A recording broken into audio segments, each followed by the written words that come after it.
What if I told you what we think we know about the origin of one of the most legendary warriors was wrong? Enter Jiri Prochazka. Born in the small town of Hostirovice, Czech Republic, Jiri has always felt a strong connection to the samurai fighting arts. While laughed at and mocked by many of his peers, Jiri has maintained that he is a warrior trained in the best of the ancient ways. Astonishingly, new evidence suggests that samurai themselves may have arisen from his lineage. The journey begins with Jiri's surname, Prochazka, deriving from Old Czech, meaning to wander. This name was designated to those who were nomadic and later became common among traveling butchers. While Old Slavic in origin, this name denotes characteristics of a similar brother clan who also inhabited the same land in old times. Welcome the Scythians. Historically known as some of the fiercest warriors of their time, the Greeks, such as Herodotus, coined them as the horse lords of the north. Their ability to hit and evade by way of mounted archery, the recurved bow, forever changed the course of war. While often not associated with Slavic people, genetics and linguistics now show us these two mighty clans were uniquely intertwined. Renowned historian Jan Chrysostom Pasek wrote about how members of Polish and Slovakian nobility traced some of their surnames back to these Scythian origins. While in recent times, many scoff at the idea, as they will with this European samurai. The archaeological evidence speaks another tune. The land of Czechoslovakia was once known as White Croatia, and it was inhabited by a mixture of Slav and Scythian. More proof of this is withheld in the alternative name of Croatia itself, Hrvatska, which is not just Slavic in nature, but in fact half Iranian. This opens the door for something. When studying ancient Vedic Sanskrit, we find an unprecedented hundreds of root words in common with Balto-Slavic languages. How could this be with such a distance, you ask? The Vedic texts explain the people as the Arya, otherwise known as Proto-Indo-Iranian people who came from the north. Geographically, this is north of India, which constitutes the modern-day borderlands of Eastern Europe and Central Asia. Genomes of their ancestors in modern-day Chelyabinsk, Russia, dating back 2,800 years, reveal the Arya DNA as predominantly Northeast European, most similar to modern-day Slavic peoples. These brother clans shared a bond so close that even after initially splitting, extensive linguistic similarities point to them remaining in regular contact. And so the Iranic tribes dispersed far and wide, their faces plastered all over Eurasian antiquity. When we look at Scythian artworks, depictions of themselves also matches that of others. Herodotus and Hippocrates describe them as bearded, tall-statured folk, with light skin and hair of northerners. Han Chinese envoy Zhang Xian described their eastern variant, the Saka, as having blue and yellow eyes.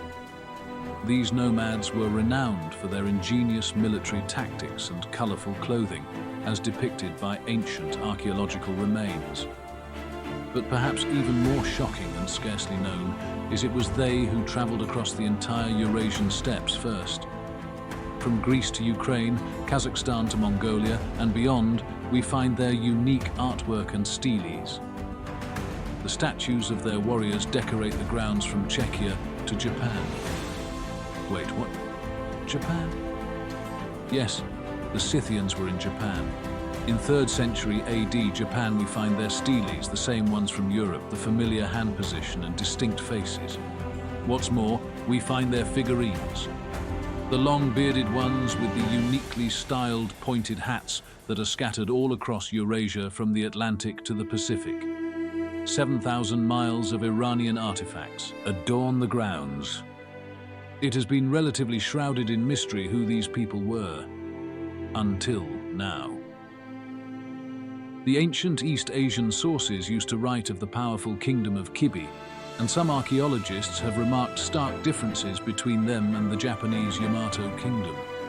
When we peer a little deeper, the intrigue heightens. Mainland Asian horses didn't turn up in the Japanese historical record until the 4th century AD. And Yamamoto were not the indigenous inhabitants of Japan, a mysterious people known as Emishi were. The Emishi became historically known as fierce nomadic warriors with expert use of mounted archery. They are known to have revered the horse and tied their horse worship to many aspects of their culture. But this only came about after the arrival of the Kofun period, 300–538 AD, the preceding arrival of Yamamoto and the mysterious Ki Kingdom. If a Scythian nomad in 350 AD were to travel across East Asia and arrive in Japan, they would be greeted by a completely distinct-looking people. Long beards and light skin prevalent amongst them, completely alien to the nearby mainland populations. Some even appearing strangely European. Scythians traveling from a faraway land may have looked upon them and seen a long-lost brother.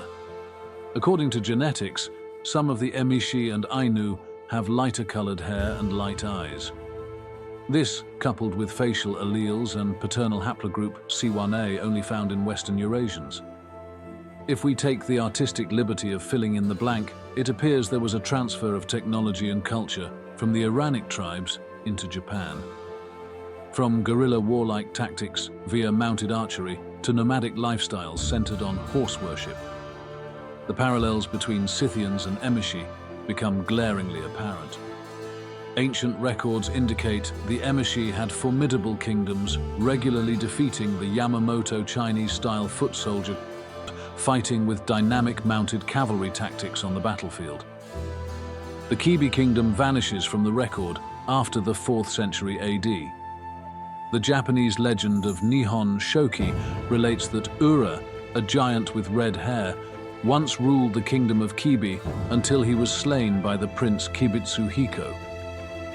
Some scholars believe it was this demonization of a tall-statured red-haired man that justified the Japanese conquest of Kibi.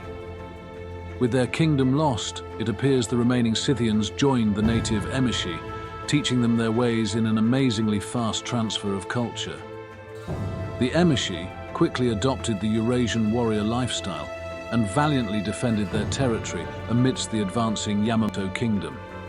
They defeated them century after century, and it wasn't until Yamamoto recruited bickering factions amongst their ranks were they able to eventually defeat and assimilate the ruling natives.